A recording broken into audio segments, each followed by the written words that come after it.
Hey guys, welcome back to my channel. Today we have another unboxing.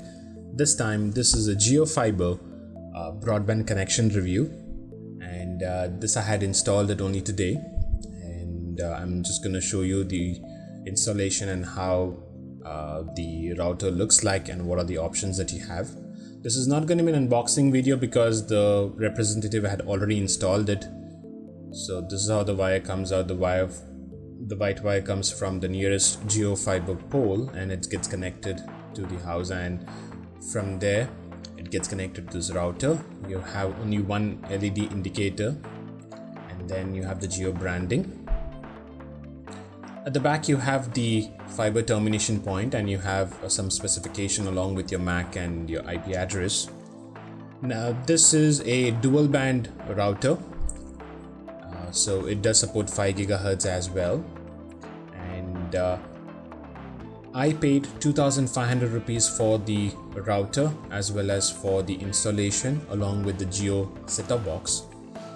And at the back you have 4 LAN cables, 1 telephone jack and 2 USB. Yes, you could connect a telephone to your router, and you could use the phone services as well. So it comes inside these 2 boxes. So now the 2,500 rupees which I had paid has also 1,500 rupees of refundable deposit. And this is the router. You have the antenna connection, you have the optical port, you have the HDMI, LAN and 2 USB ports. So this is an Android setup box. This is a locked Android setup box where you cannot install any apps apart from what is provided from Jio Store. Keep in mind is that you cannot install any apps. So this is how the remote looks like. It's powered by 2 AAA batteries. It's a good handy remote, feels solid, and once you press the power button you have the LED. This is a Bluetooth remote, so you could control it from anywhere. It does not have to be in line of sight, so that's good. Now let me turn that on and I would show it to you. The plan that I have chosen is 849 plan, which is 100 Mbps download and 10 Mbps upload. Yes, you heard me right. It's just 10 Mbps upload. Most of the connections that I have seen people giving 1:1 connections, but here Jio only gives 10:1 connection. So 100 Mbps download and 10 Mbps upload. That's really bad. This is just over all the plans that they have. It's always a 10:1 connection. So once you power on the Jio setup box, you have the Jio logo on the top, and this is the boot screen. And these 3 lines are already there on my TV, the black lines that you see. And once you turn on, always you have this video clip that plays. I'm not sure why. And this is all the apps that you get. So you have Jio Cinema, My Jio, Photos, Jio Pages, Hotstar, Prime, Zee, Woot, Sony, Sunnex and others. So let's quickly see the settings of the box. So that's the about, and here on the status you have the IP, MAC address and other things. And in the applications you have the apps that are downloaded, system apps and the net velocity. Net velocity is actually a speed test app. Let me turn that on. Now I have the Jio setup box connected to the 5 GHz brand of the Jio Fiber. So now it's doing a speed test. So the latency, it's at 32 milliseconds. And once again, this is a 100 Mbps download speed connection, so you get close to 95, 93 Mbps always. It never touches 100 Mbps. So it's always less than 100 Mbps, even though Jio Fiber states that it's 100 Mbps connection. And the upload, as I mentioned, it's only at 10 Mbps. That's really bad and that's really disappointing. I did not expect that it should be at 10 Mbps. That's really bad. And then you have other options. like the overscan, device storage and all that. Now let me show what overscan is. Overscan allows you to configure the display of the set-top box to match with your TV size. Mine is an old Toshiba LED TV, and the display that comes out crops at the ends, so I have to adjust it by using this option. So I could go to overscan and control the black lines using the arrow keys on the remote. So this would allow you to configure the display size correctly. That's really neat.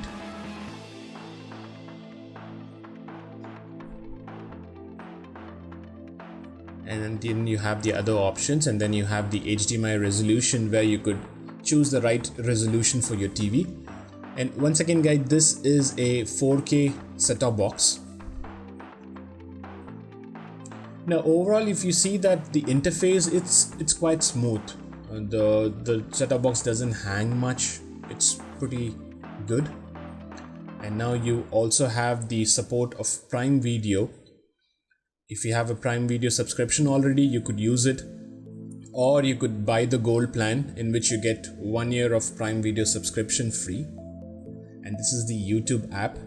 Let me search for my channel and let me play a video from my channel. Now my TV does support 1080p, so my resolution would be capped at 1080p. So I'm just going to show videos at 1080p.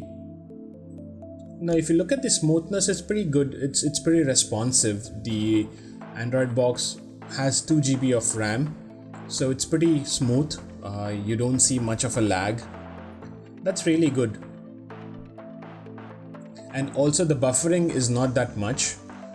You could easily move to the you could fast forward, and you would be able to like jump into the middle of the video, and the buffering only happens for like 1 or 2 seconds, which is really good. And if you see right now, I'm moving over to the center of the video, and it buffered for like less than 2 seconds, and now it's started playing, and it also started buffering. And on the remote you have the My Jio option, where you could quickly jump into and see what's your data usage. Now sometimes you have to get used to the remote control, because the buttons are pretty close to each other, and sometimes you have to look at the remote and then press it, but you would get a hang of it. The remote feels quite solid, and also since it's a Bluetooth remote, it's good. It does support voice command, so you could press the voice icon on your keyboard, or that's on your remote, and you could ask or say whatever you want to play. Now one thing is that whenever you're inside an app and use the microphone icon to search for, it would search only inside the apps. If you want to open another app, you have to click on the home button on your remote and then use the voice button. So now I came back to the home menu and then press the voice button. This is how it looks like. So now I'm saying play video from YouTube, so it automatically recognizes my voice. The voice recognition is quite good. So it does recognize the voice and it starts playing. Now inside the app, if I start pressing the mic icon, it will search only inside the YouTube app. So if you want to search for another channel, so you have to come out of the main page and now say press the microphone button, and then you could say that you want to play something from Jio Cinema or whatever it is. Now I have said play Guardian of Galaxy from Jio Cinema. It does recognize it and it opens up Jio Cinema, and you have an option of selecting it. Overall the navigation is quite good. Now the plan that I have chosen, as I mentioned, it's an $849 plan where you do get OTT subscription like Sony Live, Hotstar, Voot, Z's and Sun Next, even Jio Cinema. Now on the Jio website, it's mentioned that you only get this OTT subscription for the first 3 recharges if you're choosing the $849 plan. I'm not sure how far that is be true, but since this is my first recharge, I can't comment on that. But I think it should be only for the first 3 recharges. I'll keep you guys posted about it. So if you look, the navigation, when I move from one app to another app, it's quite fast. It's not that great, but still you are able to jump between apps quite easily.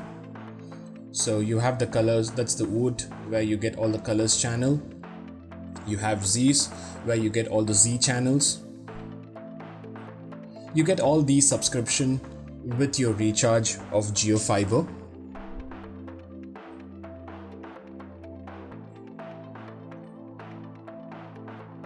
And another thing is that there is something known as Jio TV Plus. This is not the same TV app that you get in the Google Play Store when you install it from in a phone. So that Jio TV has lots of collections of live channels, but that doesn't work in this, or rather you do not have an option to install it here. Jio TV Plus actually uses all the different apps and plays it in one place. You have contents from Hotstar, Z's, everything is just placed in one place. That's Jio TV Plus. I mean, I'm not sure that's gonna work out, but still. Here in the Hotstar, that's Disney Hotstar, you get only the VIP subscription. You do not get the premium subscription. If you want to get a premium subscription, you have to upgrade your plan, or in the sense you have to buy it separately. So if you see, it did not buffer much and it works pretty smooth. Now I'll show you too that this particular video is being played in high resolution.